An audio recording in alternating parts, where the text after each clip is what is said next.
안녕하세요. 치리동전입니다. 인생에서 가장 즐거운 요소를 꼽으라면 먹는 즐거움을 빼놓을 수가 없는데요.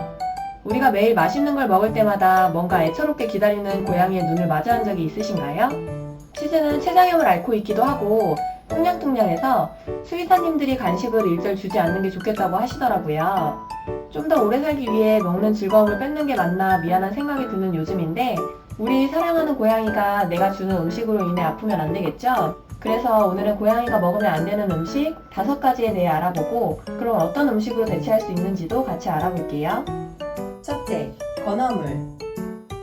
치즈는 어릴 때부터 사람 음식을 안 줘버릇해서 그런지 사람 음식에 아예 입을 안 대는데요.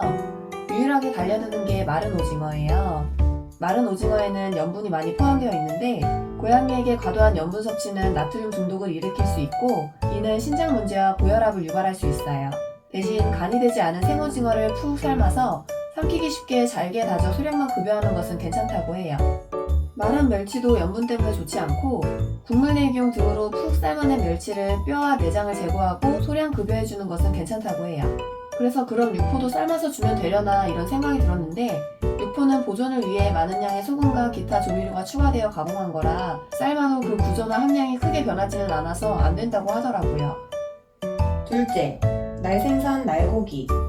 날생선과 날고기에는 박테리아 기생충 등이 있을 수 있어 고양이의 소화기관에 문제를 일으킬 수 있고 비타민 B의 흡수를 방해하는 성분이 있는데 비타민 B 결핍 시에는 식욕 부진, 발작, 마비 등의 증상이 나타날 수 있어요. 또 날생선의 뼈는 작고 날카로워서 내부 장기에 상처를 낼 수 있고 중금속 같은 환경 오염물질에 노출되어 있는 일부 생선은 고양이에게 독성을 유발할 수 있다고 해요. 강가에 사는 고양이가 날생선을 먹는 것은 자연스러운 행동일 수 있지만 여러 가지 건강 위험이 따를 수 있는 행동이에요.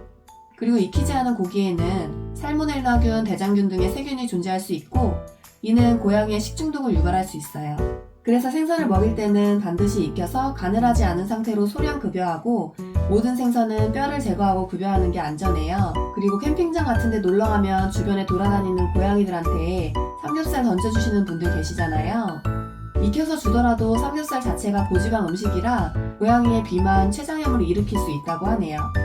꼭 줘야 된다면 삼겹살보단 차라리 목살이 나은 선택일 수 있는데 목살에도 지방이 있기 때문에 최대한 지방을 제거한 후 조금만 주셔야 되고 소금이나 양념이 첨가되지 않은 익힌 닭고기나 익힌 소고기가 더 안전한 간식이 될 수 있어요. 셋째, 감귤류 과일. 자료조사하면서 저는 귤을 먹는 고양이가 있다고 해서 되게 신기했어요. 저희 치즈는 신냄새 나면 문 감으면서 바로 도망가거든요. 귤, 오렌지, 레몬, 자몽, 라임 이런 감귤류 과일은 고양이에게 구토나 설사를 유발하고 식욕부진, 알러지 반응을 일으킬 수 있어요. 특히 씨앗이나 껍질에는 독성이 있어 중독 증상을 유발할 수 있고 또 감귤류 아니더라도 사과씨, 복숭아씨, 자두씨, 체리액 이런 것도 마찬가지로 독성 성분을 함유하고 있어요. 포도는 소량으로도 굉장히 치명적이고요. 그럼 과일 주스는 되나?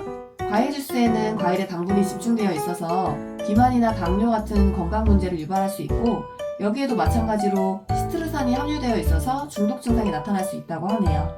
과일을 주고 싶다면 껍질과 씨를 제거한 수박, 바나나, 멜론, 블루베리, 참외 등을 소량 급여 시에 수분을 보충할 수 있고 비타민과 미네랄이 풍부해서 면역체계에 도움을 줄 수 있어요. 넷째, 양파와 마늘. 양파와 마늘은 요리에 자주 사용되는 식재료 중 하나지만 고양이에게는 소량으로도 해로울 수 있어요. 여기에는 황성분이 포함되어 있는데 이는 신체의 모든 세포에 필요한 산소를 공급하고 대사 과정에서 생성된 이산화탄소를 제거하는 헤모글로빈을 변형시켜 고양이의 적혈구를 파괴하는 작용을 일으키기 때문이에요. 고양이가 양파나 마늘을 먹으면 빈혈, 호흡곤란, 발열, 구토, 설사 등의 증상이 나타날 수 있고 심한 경우에는 사망에 이를 수도 있어요. 양파와 마늘을 익히거나 가루로 만든 것들도 마찬가지로 위험하기 때문에 고양이의 건강을 위해서 양파와 마늘이 포함된 음식은 절대 주지 않는 것이 중요해요. 가끔 김치를 주시는 분들도 계시던데 양파, 마늘 외에 김치에 들어가는 파, 부추도 적혈구를 파괴할 수 있고 고추 같은 매운 음식을 섭취했을 경우에 위장관을 자극해서 마찬가지로 구토, 설사 등을 유발할 수 있으니까 이런 맵고 짠 것들은 피해주시고 대신에 호박이나 당근, 찐 고구마 같은 거를 껍질을 제거하고 소량 급여할 수 있어요. 고구마가 되니까 감자도 되겠지? 생각하시는 분들 계실 것 같은데 감자에는 솔라닌이라는 독성 물질이 함유되어 소화 문제를 일으킬 수 있어 건강하진 않으니 참고해주세요. 다섯째, 우유, 유제품. 저도 어릴 때 아기 고양이에게 멋모르고 사람이 먹는 우유를 줬었는데 설사를 하더라고요. 많은 사람들이 고양이에게 우유를 먹여도 된다고 생각하지만 대부분의 고양이는 유당불내증을 가지고 있어서 우유나 우유가 들어간 두유, 요구르트, 치즈, 버터, 크림 등 유제품을 소화하는 데 어려움을 겪는다고 해요. 유당불내증이란 소장에서 유당을 제대로 분해하지 못해 복통, 설사 등의 증상이 나타나는 질환이에요. 이로 인해 고양이가 우유를 섭취할 경우에 설사나 구토 등의 위장장애가 발생할 수 있고 심한 경우에는 탈수 증상까지 나타날 수 있어요. 우유뿐만 아니라 대부분의 사람용 가공식품은 나트륨, 설탕, 인공색소 등이 많이 함유되어 있어 고양이에게 적합하지 않아요. 시중에서 판매되는 고양이용 우유나 고양이용 간식을 선택하는 게 고양이 건강이나 안전에 좋아요. 실수로 혹은 한눈판 사이에 고양이가 먹어선 안 될 음식들을 먹었다면 어떻게 해야 될까요?